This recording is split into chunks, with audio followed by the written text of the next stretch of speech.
Hey BookTube land, how are you doing out there? Welcome back to my channel. This is the History Shelf, and my name is Peg. I'm so glad you could be here today.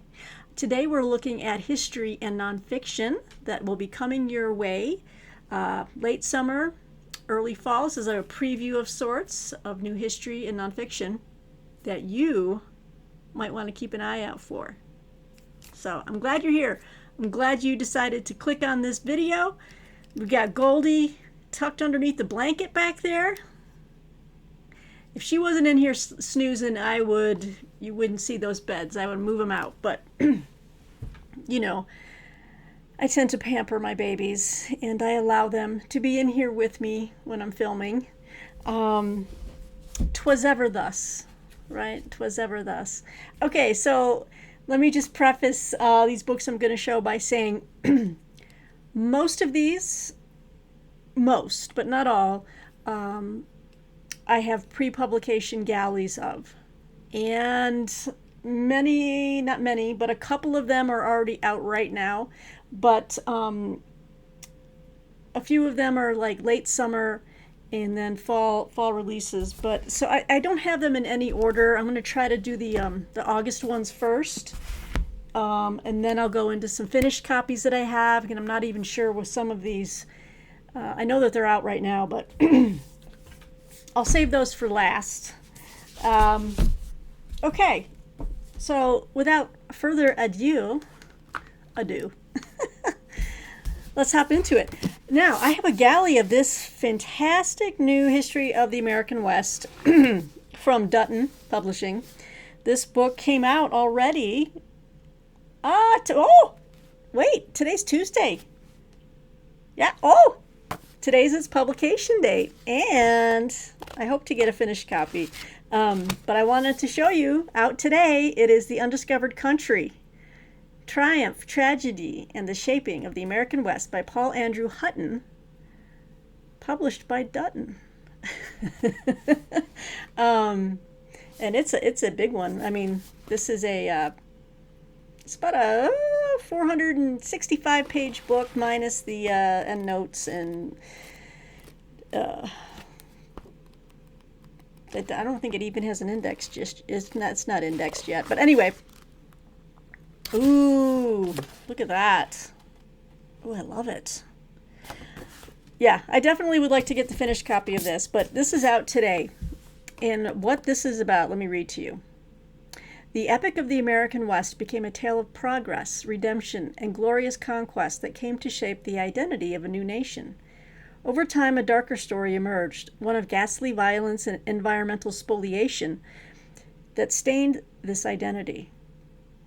The Undiscovered Country strips away the layers of myth to present the true story of the first epoch of American history. From the forests of Pennsylvania and Kentucky to the snow-crested California Sierras, and from the harsh deserts of the Southwest to the buffalo range of the Great Plains, Paul Andrew Hutton masterfully chronicles a story that defined America and its people. From Braddock's 1755 defeat to the 1890 Wounded Knee Massacre, he unfolds a grand narrative steeped in romantic impulses and tragic consequences. Sorry, I heard some noises out there in the other room. Hutton uses 7 main protagonists: Daniel Boone, Red Eagle, Davy Crockett, Mangus Coloradus, Kit Carson, Sitting Bull, and William Buffalo Bill Cody as the biographical threads by which to weave a tapestry across 7 generations, revealing a story of heroic conquest and dark tragedy, of sacrifice and greed, and of man-made wonders and environmental ruin. The American frontier movement has proven eternally fascinating around the world, the subject of countless books, paintings, poems, television shows, and films. The Undiscovered Country reveals the reality behind America's great creation myth. Well, Paul Andrew Hutton, he's bringing it in The Undiscovered Country. Out today, August 5th, from Dutton. Yes. This would be a good buddy read, I think. If anyone else out there picks it up, let me know. I wouldn't mind reading along with you. All right, let me see what else we have here that is coming out relatively soon. Oh, I think this one is. Yes, another book that published today. And I have its companion book that came out last year. This is a galley of M.G. Sheftall's Nagasaki, The Last Witnesses. I know a few of us have seen this book floating around out on BookTube, but I am very eager to dig into this after this fantastic book last year of M.G. Sheftall's Hiroshima, The Last Witnesses. So I got a final copy of this one, and I hope to get a final copy of Nagasaki as well. So these are two companion pieces, obviously. The second volume in a prize-worthy two-book series based on years of irreplicable personal interviews with survivors about each of the atomic bomb drops, first in Hiroshima and then Nagasaki. All right. On August 6, 1945, the U.S. unleashed a weapon unlike anything the world had ever seen. Then, just 3 days later, when Japan showed no sign of surrender, the United States took aim at Nagasaki. Rendered in harrowing detail, this historical narrative is the second and final volume in M.G. Sheftall's series, Embers. Sheftall has spent years personally interviewing hibakusha, the Japanese word for atomic bomb survivors. These last living witnesses are a vanishing memory resource, the only people who can still provide us with reliable and detailed testimony about life in their cities before the use of nuclear weaponry.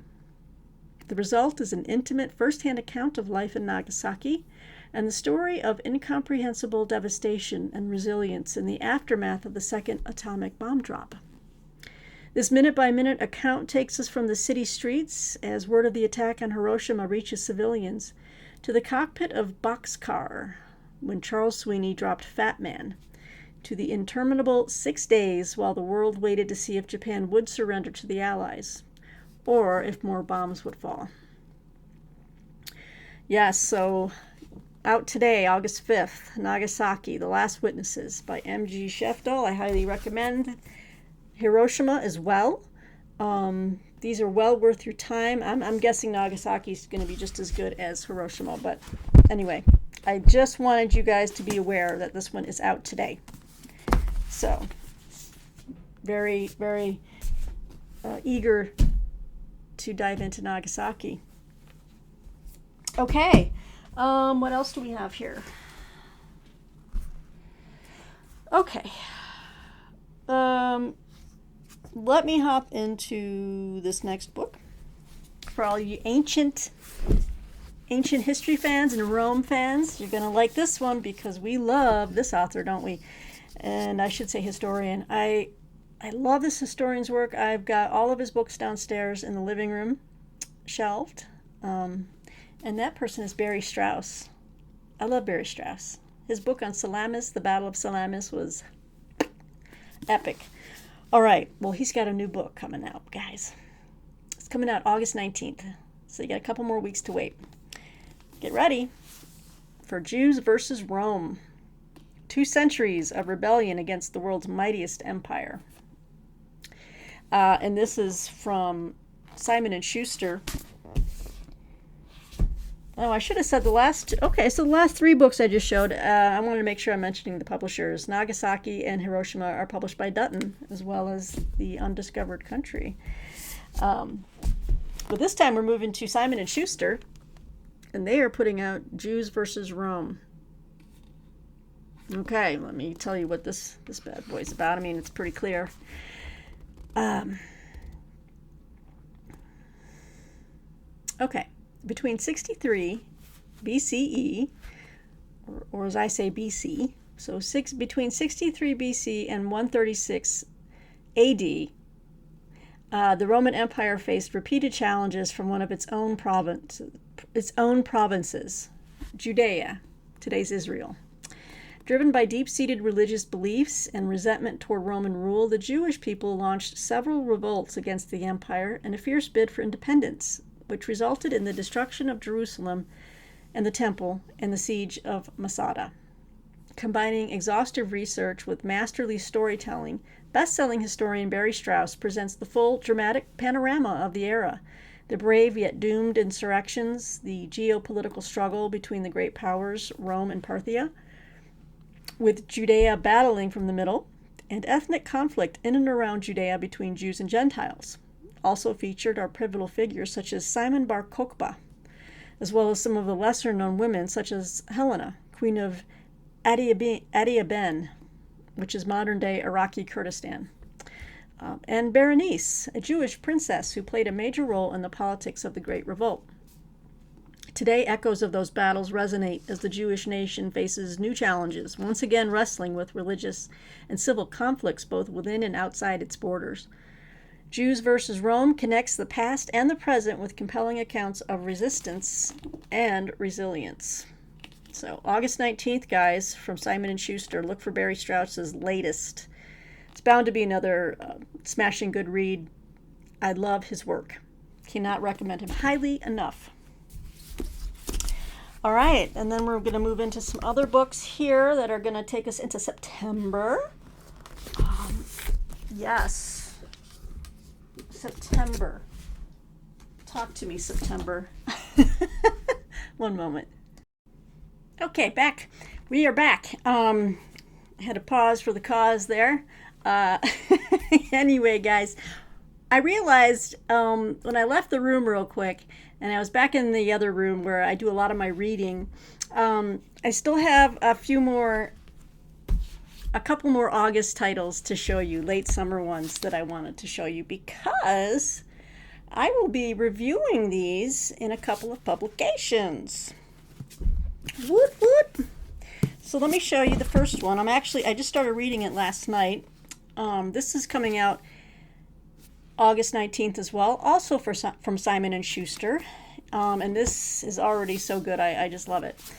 This is Launching Liberty, The Epic Race to Build the Ships That Took America to War by Doug Most. It's a decent size, good, nice meaty read, over 400 pages. Just started reading and annotating last night. I'm into chapter 1. I did the introduction and all of that, and this book kind of talks about the cargo ships that America had to very quickly create, to build from scratch, to just get the amount of material over to Europe, not only in the beginning days to help support Great Britain and all the losses they took from the German U-boats. Just so much of their tonnage was just sent to the bottom of the Atlantic. This is just about, like he says in the intro, this book is about problem solving. In particular, solving one problem. How to get the industriousness of the United States, the things that we can create in enormous amounts, especially back, in the 1930s and 40s, and how we got those items, tanks, trucks, tons of food, uniforms, clothing, anything you can think of that troops would need overseas. These massive cargo ships held them. Anyway, let me read to the back description to you.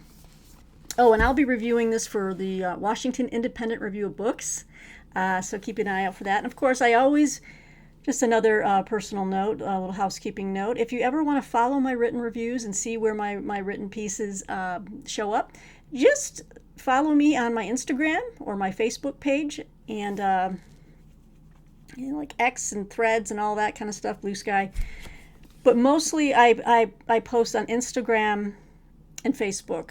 And all my social media links are down below. So just give a click, follow me, and you will see these books later on show up with the picture, and I'll say my review is up at this such and such place. Go, head over there and find it, and you can follow my written reviews. But anyway, yes, so reviewing this for Washington Independent, and it says here, with the shadow of war looming large over American life in 1940, President Roosevelt knew it wasn't a matter of if the U.S. would be pulled into battle, but when. He foresaw a new kind of war, one that would demand the United States be prepared in ways like never before.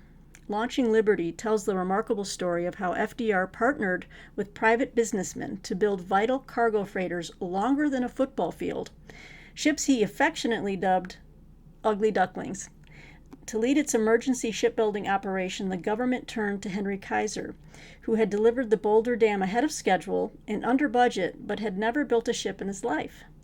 Kaiser led the way in creating a network of shipyards from coast to coast and recruited tens of thousands of workers eager to help protect their country, build a life of greater equality, and carry America to victory.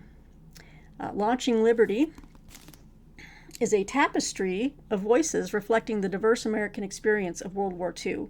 From the halls of the White House to the cramped quarters of half-finished cargo ships, we hear from naval architects, welders, nurses, engineers, daycare providers, and mothers balancing family life with the demands of wartime economy. This book uncovers the inspiring, untold stories of those who rose to the challenge to protect not only their freedom, but their country's democracy. So, like I said, early, just started it last night, but I'm going to enjoy this. It reminds me of the other book I read a couple of years ago, and I also reviewed. I think it was V is for Victory or something like that. This kind of reminds me of the other book I read.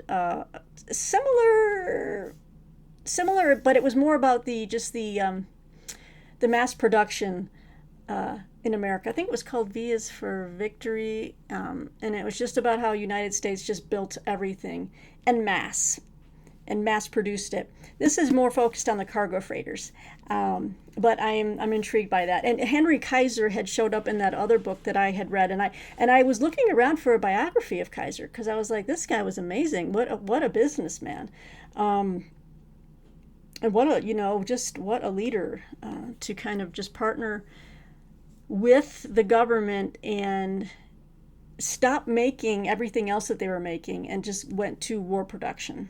It's fascinating stuff to me. Anyway, so Launching Liberty by Doug Most, and again, I'll be reviewing this one. So August 19th, guys, so keep an eye out for that. It comes out, in a couple weeks then? Yeah, 2 weeks from today. Another book that's coming out 2 weeks from today. Ooh, this one is from the good folks at Knopf. And I want to give a shout out to publicist Kathy. I won't say your last name here, but she actually corrected me. She's like, because I have been pronouncing the name of the publishing company incorrectly for a while now. But it is, you do sound out the K. It is not silent. It is Knopf. But we've got Deadwood, guys, by Peter Cousins. Oh, I love Peter Cousins' work. The last book I read and reviewed by him, I greatly enjoyed. It was called A Brutal Reckoning, which was also at the Washington Independent Review of Books. If you go there and just type in my name, you'll find it. And if you want to know my last name, let me know and I'll tell you. Or I'll send you the link. Anyway, we got Deadwood, Gold, Guns, and Greed in the American West. Published by Knopf, coming out 2 weeks from today. What can I say? I love Old West history. Cousins' last book, A Brutal Reckoning, was about the Indian Wars in Florida. It was Andrew Jackson, the Creek Indians, and the Epic War for the American South. That was a fantastic read. I highly recommend A Brutal Reckoning, because if you're not familiar with the Indian Wars that happened on the East Coast before everything went west, you got to do yourself a favor and fill yourself in on what happened. It's fascinating stuff. Anyway, I'm also reviewing this for Washington Independent Review of Books. But let me go ahead and give you a rundown on what Cousins is going to cover here. Sifting through layers and layers of myth and legend, from 19th century dime novels like Deadwood Dick to HBO prestige dramas, and that Martine got me into Deadwood. I still need to finish the series, but she's like, as long as you can handle Al Swearingen, and he swore a lot. Anyway, from dime novels like Deadwood Dick to HBO prestige dramas to the casino billboards outside of present-day Deadwood, Peter Cousins unveils the true face of Deadwood, South Dakota, the storied mining town that sprang up in early 1876 and came raining down in ashes only 3 years later. destined to become food for the imagination and a nostalgic landmark that now brings in more than 2.5 million visitors each year. I had no idea it attracted that many. Wow. That Western romance, we're reminded by Cousins, retains its allure only as long as we willfully ignore the town's foundational sins. Built on land brazenly stolen from the Lakotas, Deadwood was not merely a place where outlaws lurked, like Tombstone or Dodge City, but was itself an outlaw enterprise, not part of any U.S. territory or subject to U.S. laws or governance. This gave rise to the gunslinging, stagecoach robbing, whiskey-guzzling, rampant prostitution and gambling Deadwood is known for. But it also bred a self-reliance and a spirit of cooperation unique on the frontier and made it an exceptionally welcoming place for Black Americans and Chinese immigrants at a time of deep-seated discrimination. The first book to tell this complex story in full, Deadwood reveals how one frontier town came to embody the best and worst of the West, a relic of humanity's eternal quest to create order from chaos, a greater good from individual greed, and security from violence. So this is gonna, can't wait to sink my teeth into this one. This one's due later on in the month. So once I finish launching Liberty, I'll be queuing this one up to be reading by mid-month and to get this submitted by only about maybe a week after publication. So I'm still in that window. So Deadwood from Knopf and Peter Cousins. I'm happy to be reading and reviewing it. I do love what I do. Such a lucky gal. Anyway, and I'm happy to be sharing it with you guys and giving you just a heads up on a lot of books that you might want to add to your TBRs and be aware of. Okay, and then I've got a few. Now we're moving into September, and we're at 22 minutes, so let me keep an eye on where we're at. All right. And I know downstairs I have more. I might even have more that might fit into the September category. But you know what? That's okay. I will film them and we will get it all sorted. So let me just show you one more book that I am reviewing. And this one I'll be reviewing for Shelf Awareness. If you haven't checked out Shelf Awareness, why not? Head on over to that site. If you like to read very short, very scannable, gets right to the point reviews, 250-word reviews. Shelf Awareness is all about that. And I have been writing for Shelf Awareness for a while now. I almost want to say 8 years, 7, 8 years. It's been a while, and I've been loving it. Anyway, this book, so excited to see this, because when you see this author's name, this historian's name, you're going to want it. Now, it's a slim volume, so I'll explain to you. It's like 175 pages, but this is something David McCullough fans will want, and I am one of them, and I will be writing a review for it. This is David McCullough's History Matters, with a foreword by John Meacham.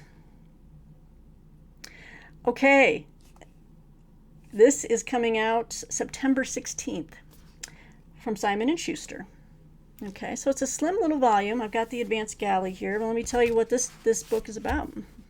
History Matters brings together selected essays by Pulitzer Prize-winning author David McCullough, written at different points over the course of his long career, but all focused on his lifelong passion, the importance of history in understanding our times. It's my passion, too. Edited by McCullough's daughter, Dory McCullough Lawson, and his longtime researcher, Michael Hill, and featuring a foreword by John Meacham, History Matters offers fresh insights into what shaped this master historian. From the books he cherished, which I cannot wait for. I love learning about what other writers, what other books these writers found inspiration from, influenced their writing, influenced their lives. I'm just nosy that way. I'm the type of person walking down the street, and if I see someone sitting there reading a book, I want to look. I want to kind of look down at where they're at and say, what you reading? So knowing what David McCullough, the books he loved, and that obviously is going to add to my TBR, I get excited about that. Okay, sorry for that little digression there, but yeah, from the books he cherished in his youth to the people who mentored him, and the diverse influences on his writing, including the influence of art.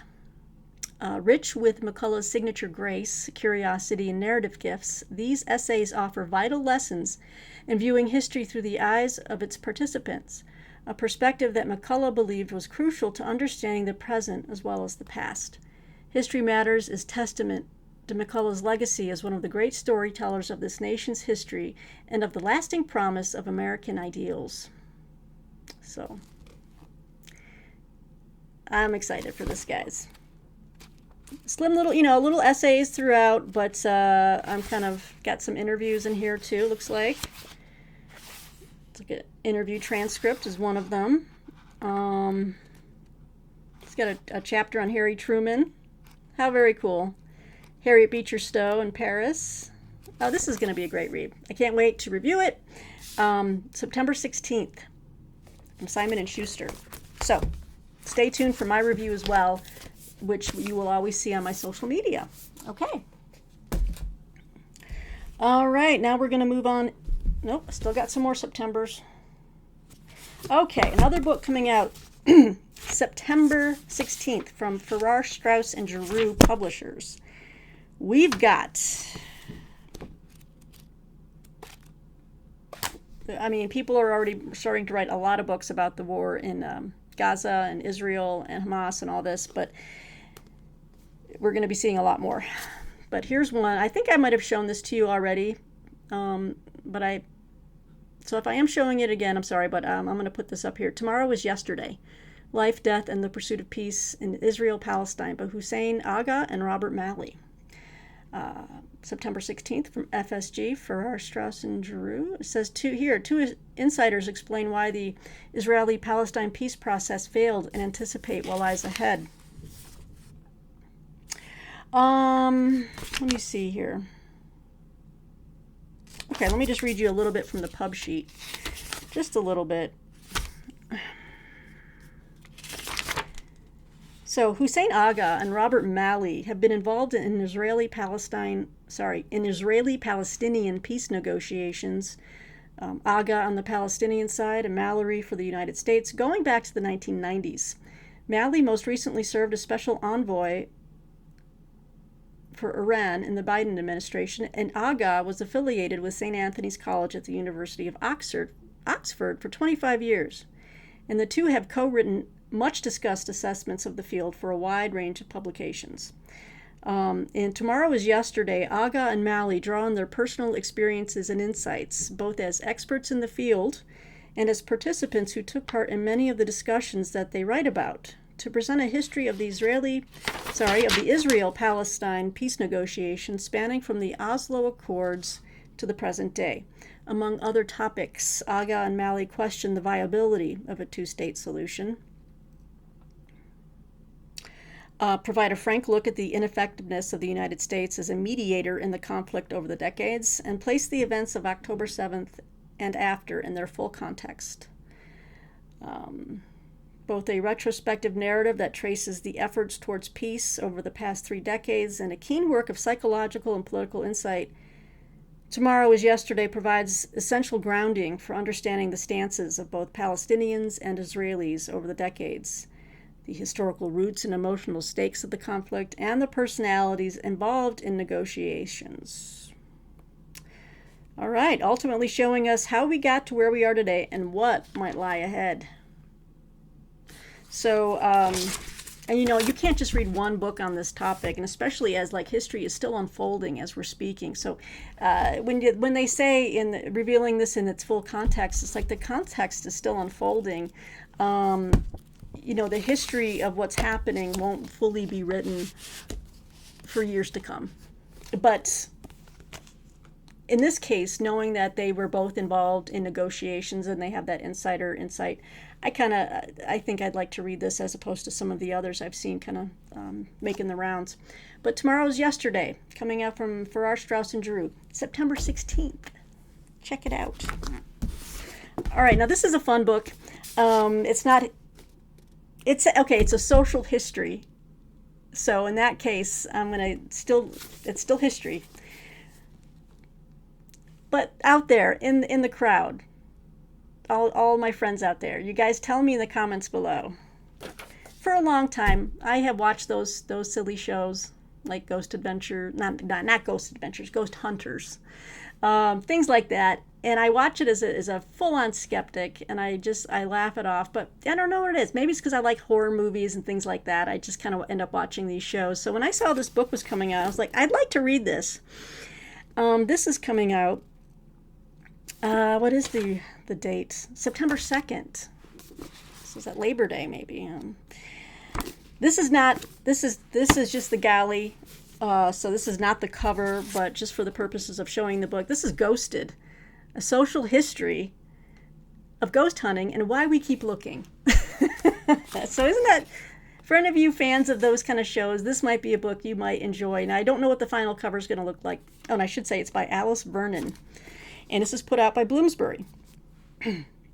All right, so what can we expect from Ghosted? I'm not going to hold it up since this is not the final cover.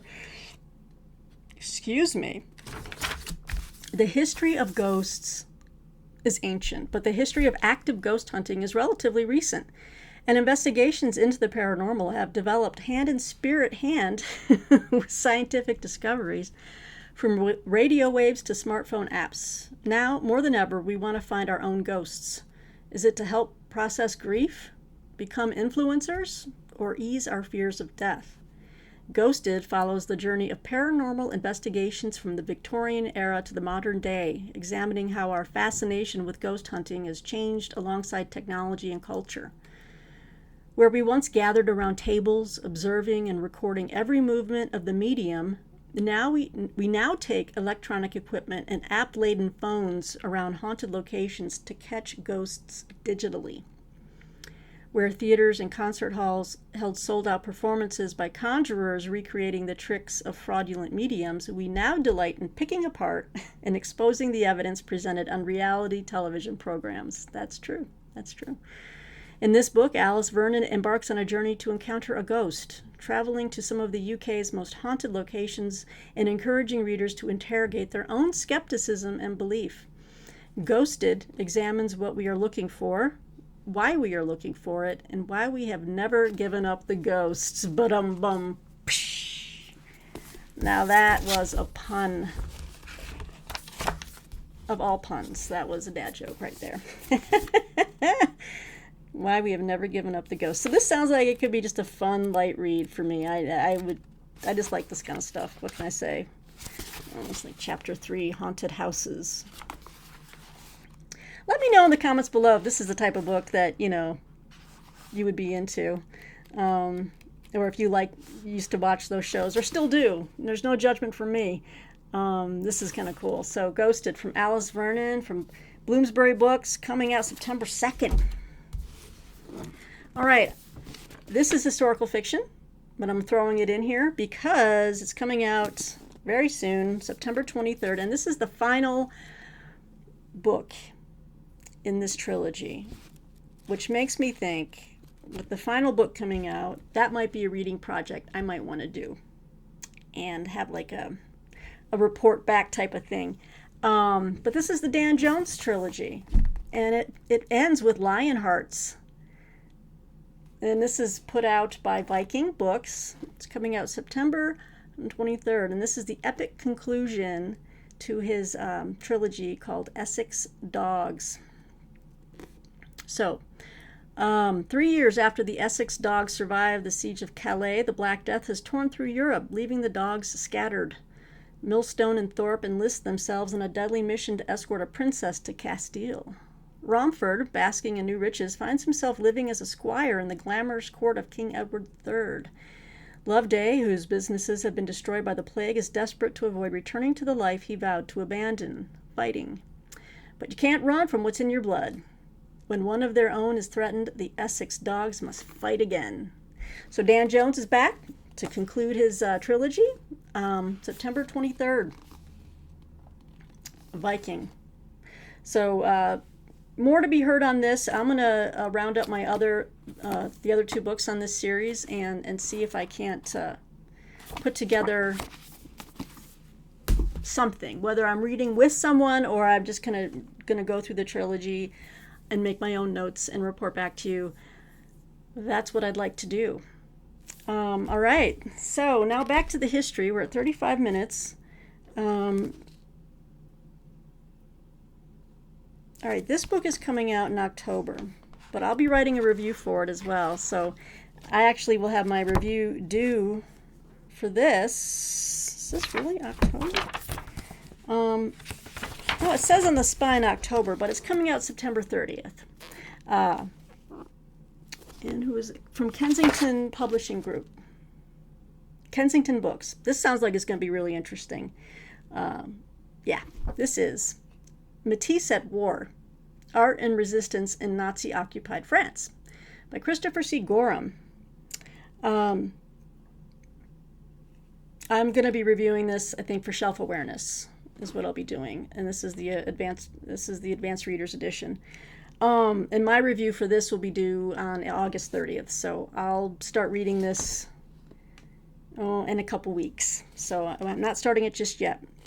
Let me give you a little heads up here. In May 1940, as Parisians fled the advancing German army, Henri Matisse, I'm assuming if he's French, it's Henri instead of Henry.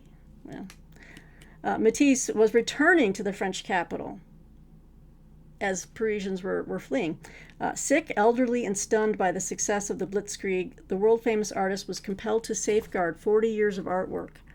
From Paris, he returned to his adopted home, the ancient port of Nice on the Mediterranean, where he passed the terrible years of war and occupation. To leave France, he felt, would be a betrayal. That's how I feel sometimes when people are like, why don't you just, the way things are in the country right now, and why don't you move to another country? Why don't you go to Canada or something? Because I served in the military, and I believe in this country and our Constitution, and I believe you got to fight. You got to fight. If it's worth keeping, you got to fight for it. And to leave America would be a betrayal. That's how I feel. So I'm not doing it. All right. I'm going to keep fighting. Hitler, seeking cultural as well as territorial conquest, had decreed avant-gardism to be, quote, an enemy of the state. The failed watercolorist turned dictator exalted traditionalism over contemporary art, taught Germans to jeer at surrealist, expressionist, and Dadaist works, and to equate artists like Matisse and Picasso with cultural disintegration. Considered, quote, degenerate art, unquote, many Matisse artworks would be removed from galleries and museums and hidden in storage rooms, or worse, stolen by the Nazis. Matisse at War is a vivid, by Christopher C. Gorham, I should say, is a vivid portrayal of the advancement of fascism and war into French life and culture during World War II through the lens of one of the country's most celebrated post-impressionists and his family. Yeah, there's a lot more I could read, but I've got more books to show you. So let's see here. To examine the life of Matisse and his family during the occupation of France is to explore the choices forced upon them and their fellow citizens. Courage or survival. Authoritarianism or democracy.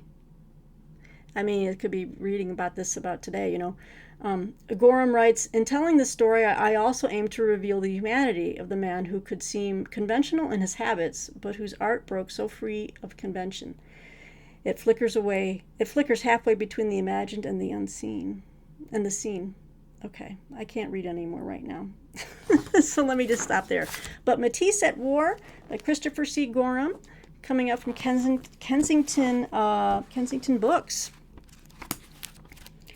I think, I don't know if the final copy will have an insert. I'm assuming it will, with like examples of his art. So I'd like to get my hands on the finished copy once I write my review. But keep your eyes out for that one as well. September 30th. Oh, and here's another book I neglected to mention when I was showing the book on Palestine and Israel. But this is from Other Press, and this book is coming out October 7th. And this is Israel, A Personal History by Goran Rosenberg. And this is, like I said, this is the galley that I have. This is not the final copy. It's coming out October 7th. Israel, A Personal History takes off where Goran Rosenberg's internationally acclaimed and award-winning childhood memoir, A Brief Stop on the Road from Auschwitz, ends. Fascinating. That means I need to go and get the first book. After his father's suicide in 1960 in a small industrial town in Sweden, the remainder of the family, a single mother with 2 children, emigrates to Israel. At first fully absorbed into the world of pioneer Zionism, enchanted by its visions, formed by its ethos, Rosenberg would eventually embark on a journey of discovery among betrayed ideals, buried stories, false promises, and erased villages. The result is a deeply personal, painstakingly researched, and beautifully written exploration of the contradictory visions that went into the Zionist project, as well as of the ethnic violence, oppression, discrimination, and dispossession caused by its realization. This book is both an exciting history of ideas and the political autobiography of a Jewish European intellectual, a child of dreams and disillusionments, an astute observer of our times. All right, so I've never heard of Goran Rosenberg before, but I'm going to check out his childhood memoir, A Brief Stop on the Road from Auschwitz. And then this one is the follow-on to that. So, yeah, this comes out in October 7th. So keep that in mind, guys. All right. Then we're going to be looking at a very interesting one. This one's also coming out October 7th. This is coming out from Atria Books. This is quite different. This is Stitching Freedom, a true story of injustice, defiance, and hope in Angola prison by Gary Tyler with Ellen Bravo. And a publicist reached out to me about this, and I said, well, that sounds interesting. I'd like to highlight it on the program and see if my viewers, this might resonate with someone. But let's take a look here. In 1975, 17-year-old Gary Tyler was sent to Angola prison to die. A year earlier, he had been wrongfully charged with the killing of a white teenager and found guilty by an all-white jury, making Gary the youngest prisoner on death row in the country. Following his conviction, Amnesty International and investigative reporters documented the brutal treatment, fabricated evidence, recanted testimony, and repeated injustices that led to his sentencing. 3 times Gary was recommended for a pardon.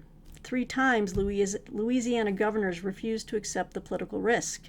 After more than 4 decades in prison, Tyler was released in 2016, but he was never exonerated. This is not a story of mistaken identity or circumstantial evidence, but one of systemic injustice from an institution hardwired into a legacy of slavery. In effect, this was a legal lynching. It is precisely this harsh reality that makes this memoir a remarkable celebration of life and justice, a story of pride, forgiveness, community, and triumph. With insight and heart, Gary shows how he learned to reject bitterness and survive with the help and mentorship from activists such as Albert Woodfox and Herman Wallace on the inside, and the relentless support from people on the outside. Stitching Freedom is the page-turning narrative with which Gary reclaims his power at last. Oh, and I do love memoirs, and I'm going to be reading this. And I know who to share this with when I'm done. You know who you are. My fellow book reader with the name that begins with a P as well. Ha! We all know it. Anyway, this sounds like a very, very powerful read. So check it out. Put it on your TBRs as well. October 7th from Atria Books on Gary Tyler's Stitching Freedom. And then we're going to move over to this one coming out October 14th from the good folks at Knopf. I got it right. I showed this in a previous video very quickly, and I said I would highlight it again in a new history roundup coming, and here it is. And I'm in a better place to read it now because of a book I just finished reading, and I'm in that mental space. Like, I'm really there. It's just like, I'm there. This is We Survived the Night by Julian Brave Noiscat. October 14th from Knopf Books. And there's our author.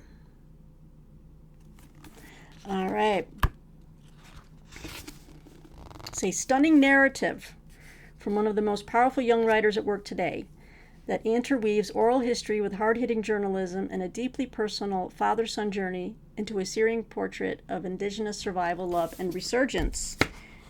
And do I have a pub sheet so I can read a little bit more about what it's about? That's in the front. Okay. In 2024, Julian Brave Noisecat's documentary Sugarcane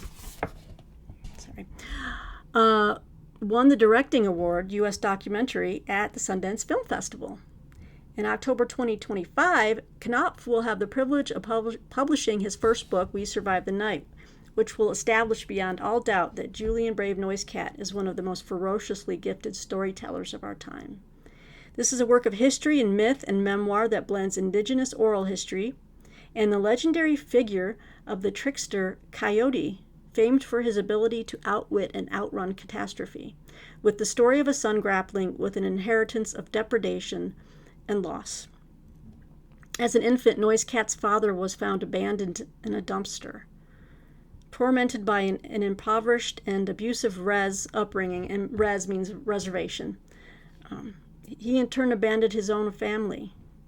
In We Survived the Night, Noisecat wrestles with the erasure of this continent's first peoples, with the trauma perpetuated across generations because of that history, and with the contemporary resurgence of Indigenous cultural, environmental, and political traditions. Virtuosic, formally daring, soulful, profound, this book is a work of singular vision and power. And this is from the publisher and editor-in-chief at Knopf, Jordan Pavlin. And Jordan says, it is an honor to introduce you to Julian Brave Noisecat. So I am excited to get into this one and to read this gentleman's work. Fantastic. I'm in that headspace because I just finished reading a most excellent novel, which is making me want to backtrack and go and pick up other novels by Stephen Graham Jones. Blew me away with The Buffalo Hunter. I have a review coming out. I think it's out right now, and I'll share that on social media. Wow. That novel blew me away. Anyway, I'm in that headspace, and I want to read more about Native American experiences, memoir, just history. I want to continue that journey and that engagement with Native American writers. So, We Survived the Night by Julian Brave Noisecat from Knopf, coming out October 14th. I'm running out of time and I haven't gotten to all my finished books. I'm going to have to show the finished hard copies in another video. I'm sorry, guys. Let's end on this one. This book's coming out October 28th from Farrar, Straus and Giroux. And this is called Let My Country Awake. Indian Revolutionaries in America and the Fight to Overthrow the British Raj by Scott Miller. Let me see here. This pub sheet's got a lot in it. All right, let's see here. How do I preface this? Okay, wartime espionage, international power plays, a blockbuster trial, and at the center of it all, a crucial but little-known chapter in the history of anti-colonial struggle. Welcome to Scott Miller's Let My Country Awake. In a gripping globe-spanning chronicle, Miller, a former foreign correspondent for the Wall Street Journal, unfolds the story of the Ghadar movement, founded by Indian immigrants in America on the eve of World War I, and its audacious fight to overthrow the British Raj. Okay, let me give you a little bit more about the Ghadar movement. The Ghadar movement began modestly in 1912 with a handful of student radicals manning a printing press at UC Berkeley. At the time, the community of Indian immigrants on the west coast of the U.S. and Canada was small, numbering no more than 10,000, but the movement's members had a historic goal: to liberate their homeland from British colonial rule. Over the next decade, they transformed themselves into a major political force, mounting one of the most significant challenges to the British Raj before the rise of Gandhi's Indian National Congress. This is a little-known story that I definitely have never heard about. Fascinating. So I'm keen to tap into this and learn a little bit more about this movement, which I never heard of before. But again, this is coming out at the end of October. Probably, well, it's August. No, I think I'm still in the window for, promoting this, or at least, letting you guys know about it. But Let My Country Awake by Scott Miller. And this is my galley, so that won't be the final, but I'm assuming that'll be the cover. Okay, so there's a whole bunch of books there. I'm at the 50-minute mark, as always. I've got 4 other books that are like finished hard copies. I'll include them in my next video. But let me know what you think about these books. Let me know if anything is going to be on your TBR going forward. I always like to know which books tickle your fancy. So thanks for joining me here on the History Shelf, guys. If you haven't, please hit like and the subscribe. It helps me. But until next time, thanks for joining me and Goldie, sleeping under the blanket. Take care out there and stay cool. It's 100 degrees here. All right, take care, guys, and we'll see you soon here on the History Shelf. Bye-bye.